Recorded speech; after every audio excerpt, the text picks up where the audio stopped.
Do you think that interventions like the ones Britain did in Kosovo, in Sierra Leone back in the 90s, that those would be possible today? Um, Very interesting question. And I think the whole issue of Britain's strategic posture is a very serious issue for debate, because what we've seen really over the last few years is a progressive reduction in the size of the British Armed Forces. To give you an idea of this, the British Army currently has about 87,000 regular troops. The French Army has 111,000. And it is said, for instance, that if we were to face a similar crisis in the Falklands, Malvinas Islands that we faced in the early 1980s, we simply wouldn't be able to do the operation.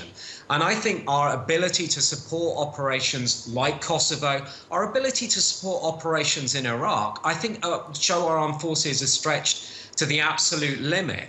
And given the pressures that everybody's expecting on the UK economy, with Brexit now becoming a reality and the possibility of a recession as soon as next year, perhaps, the spending power on materiel, on troops, on personnel to keep the armed forces capable of doing its job is going to simply diminish.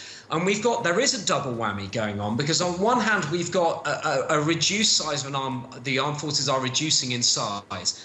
And secondly, I think what we're also seeing in this is that Britain hasn't really developed a role from the Second World War. We decided not to go down the European Union route, as we've shown with this vote. We are still clinging to the idea that we're some kind of major global power who can punch above our weight.